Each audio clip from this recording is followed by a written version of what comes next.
Bismillahirrahmanirrahim. Assalamualaikum warahmatullahi wabarakatuh. Innal hamdalillah nahmaduhu wa nasta'inuhu wa nastaghfiruh. Wa na'udzu billahi min shururi anfusina wa min sayyiati a'malina. Man yahdihillahu fala mudilla lahu wa man yudlil fala hadiya lahu. Asyhadu an la ilaha illallah wahdahu la syarika lahu wa asyhadu anna Muhammadan abduhu wa rasuluh. Allahumma salli wa sallim ala sayyidina Muhammad wa ala alihi wa ashabihi wattabi'in wa man tabi'ahum bi ihsanin ila yaumiddin. A'udzu billahi minasyaitonir rajim. Ya ayyuhalladzina amanu taqullaha haqqa tuqatih wa la tamutunna illa wa antum muslimun. Amma ba'd. Yang berusaha Tuan Haji Ahmad Nazri Muhammad Yusof selaku penerbit rancangan tafsir Al-Quran dan seterusnya sidang pendengar yang dirahmati Allah. Alhamdulillah, pertamanya marilah kita bersama-sama merafakkan setinggi kesyukuran kehadrat Allah Subhanahu Wa Taala di atas segala nikmat, kurniaan dan rezekinya yang tidak ternilai. Selawat dan salam ke atas junjungan besar Nabi Muhammad sallallahu alaihi wasallam, ahli keluarga baginda dan para sahabatnya yang tercinta.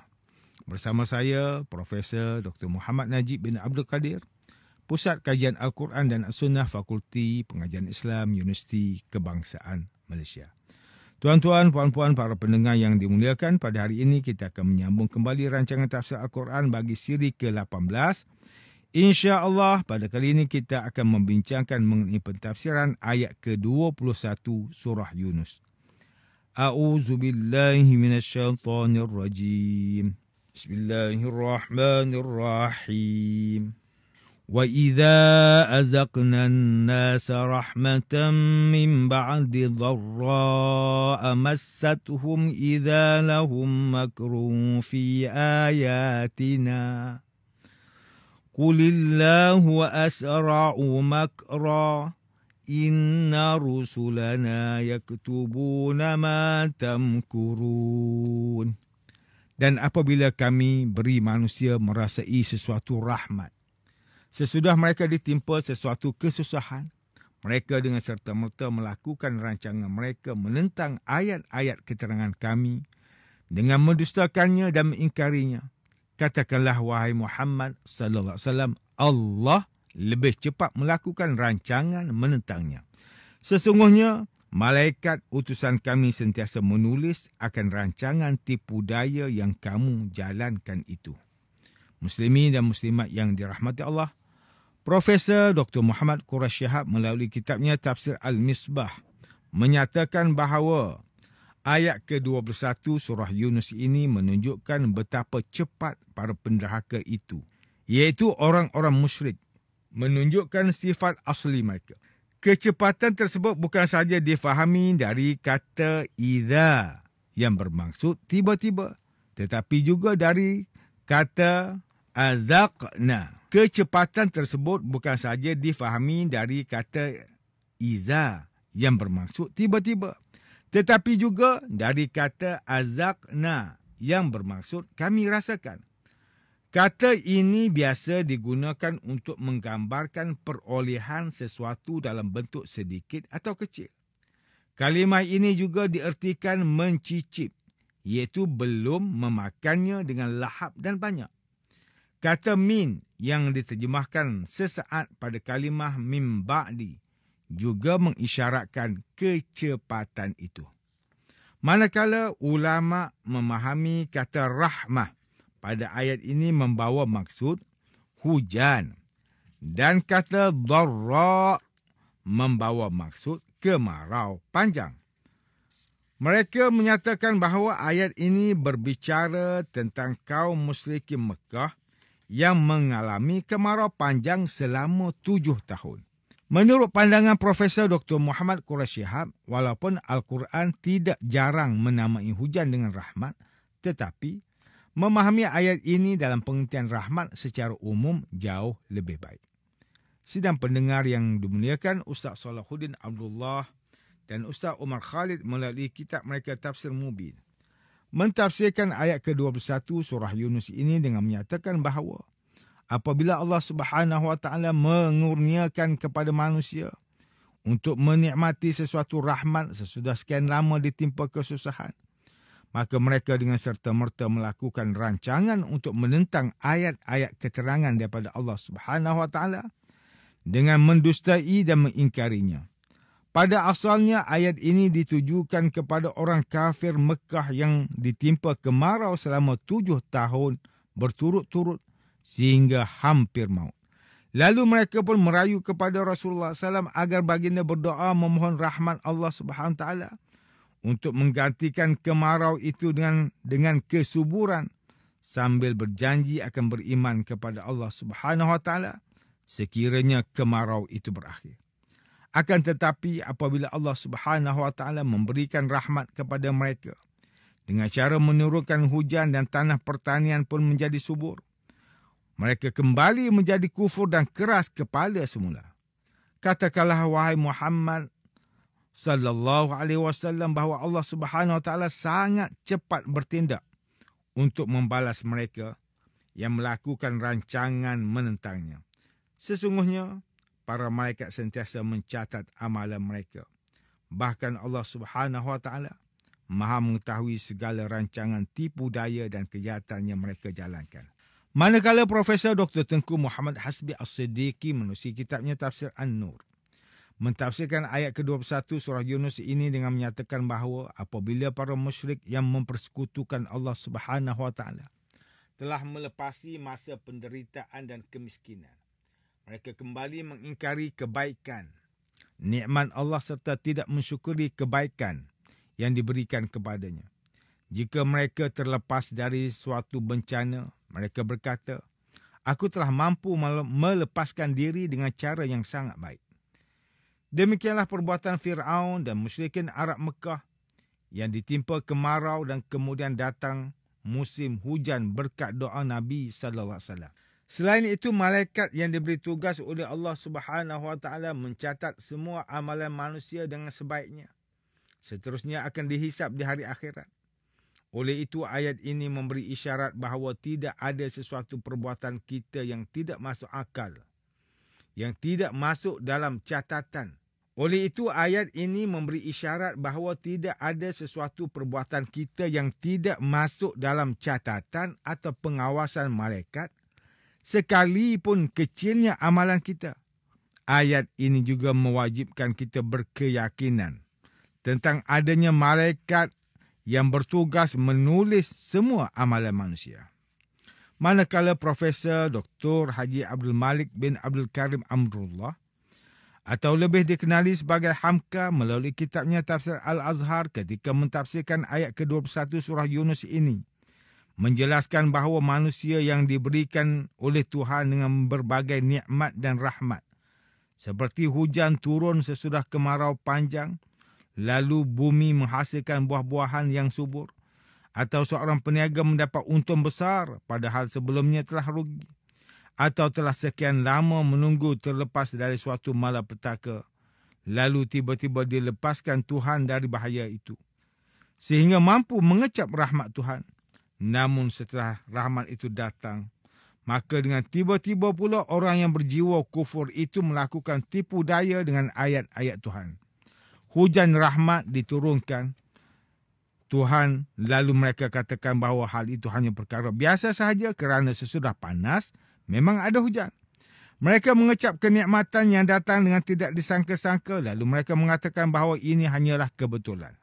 Ditegaskan dalam ayat ini bahawa mereka mencari berbagai tipu daya untuk mengelakkan diri dari menerima bahawa semua nikmat rahmat itu adalah kurniaan Tuhan. Kalau mereka diberi kekayaan, mereka berani mengatakan bahawa itu adalah hasil usahaku sendiri dan Tuhan tidak campur tangan sebagaimana pernah diucapkan oleh Qarun di saat kejayaannya. Oleh itu, orang seperti itu sama ada rahmat nikmat yang diterima setiap hari, apatah lagi mukjizat, tidaklah akan membawa banyak perubahan bagi jiwa mereka, kerana hati mereka telah tertutup. Sekarang kita berhadapan dengan Allah Subhanahu Wa Taala yang maha besar dan maha mengetahui. malaikat yang ditugaskan mencatat amalan kita yang baik atau tipu daya kita yang buruk akan mencatat seluruhnya dengan adil, sama ada amalan yang terzahir ataupun yang tersembunyi di dalam dada juga turut dihitung. Semua amalan yang dilakukan di dunia akan dibuka dan dipamerkan satu demi satu di akhirat kelak.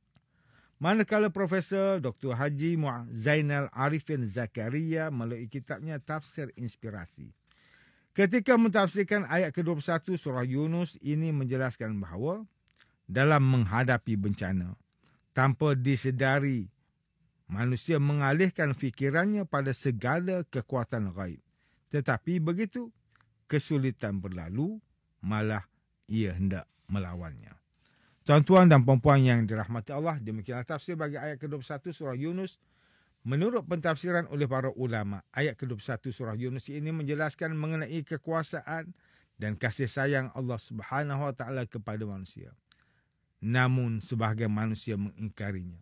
Salah satunya adalah ketika diberi kebahagiaan mereka lupa bahawa itu merupakan nikmat dan anugerah Allah Subhanahu Wa Taala.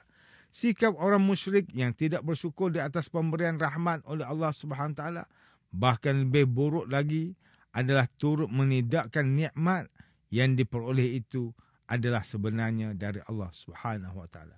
Justru Allah Subhanahu Wa Taala menyuruh nabinya agar menyampaikan kepada kaum yang musyrik ini bahawa pembalasan Allah Subhanahu Wa Taala lebih cepat dan segala tipu daya mereka akan dicatat oleh para malaikat Allah tanpa tertinggal sedikit pun. Muslimin dan muslimat yang dimuliakan, ayat ke-21 surah Yunus ini memberikan peringatan kepada kita bahawa setiap nikmat yang dikurniakan oleh Allah Subhanahu Wa Taala, sama ada berbentuk kesihatan yang baik, ilmu pengetahuan yang berguna, harta kekayaan, pangkat kedudukan dan banyak lagi nikmat yang tidak terhitung, semua itu merupakan pemberian rahmat Allah Subhanahu Wa Taala kepada hamba-hambanya yang wajib disyukuri. Selain itu, terdapat suatu hadis yang diriwayatkan oleh Imam Muslim menceritakan sikap orang musyrik yang tidak mensyukuri nikmat.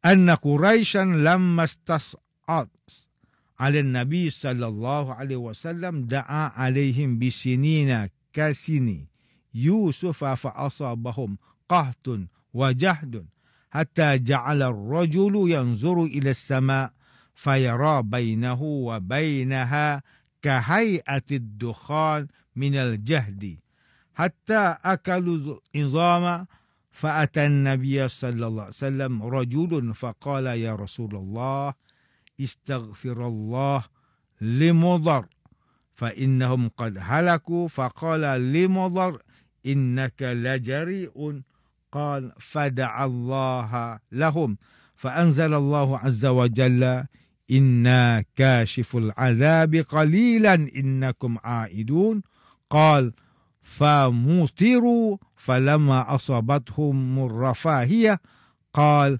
عادوا إلى ما كانوا عليه. Ketika kaum Quraisy menderhakai Nabi sallallahu alaihi wasallam, baginda mendoakan mereka agar tertimpa kelaparan seperti kaum Yunus. Mereka tertimpa kemarau dan keletihan hingga seseorang melihat ke langit seperti wujud kabus antara dirinya dan langit kerana keletihan dan sehingga mereka memakan tulang.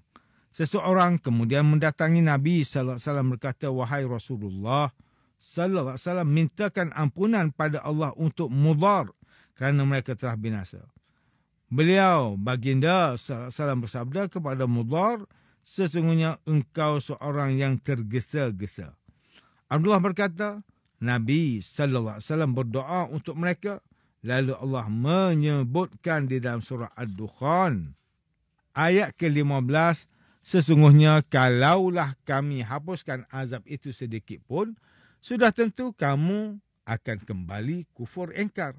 Abdullah berkata, lalu mereka diberi hujan dan saat mereka mendapatkan kemakmuran, mereka kembali lagi seperti semula. Hadis riwayat Imam Muslim.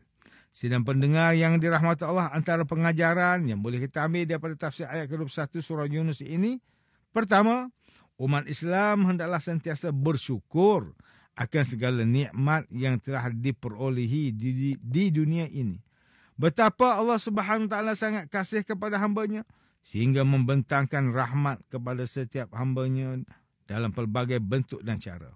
Oleh itu kita hendaklah mensyukuri nikmat pemberian ini dengan melakukan segala ketaatan kepada Allah Subhanahu Wa Taala dan menjauhi segala larangannya. Kedua, setiap umat Islam perlu sedar bahawa setiap amalan yang dilakukan sama ada kecil ataupun besar akan dicatat oleh malaikat Allah yang diamanahkan tanpa tertinggal satu pun. Justru kita hendaklah sentiasa bermuhasabah dan berhati-hati agar tidak melakukan perbuatan dosa dan maksiat dan memperbanyakkan amalan kebaikan supaya timbangan mizan dapat menyelamatkan kita di akhirat kelak. Tuan-tuan, puan-puan, para pendengar yang dimuliakan, sekian sahaja rancangan tafsir Al-Quran pada hari ini. Semoga kita semua mendapat manfaat daripada perbincangan ilmu ini. InsyaAllah, mudah-mudahan kita akan bertemu lagi pada siri rancangan tafsir Al-Quran yang akan datang. Wabillahi taufiq wal hidayah. Wassalamualaikum warahmatullahi wabarakatuh.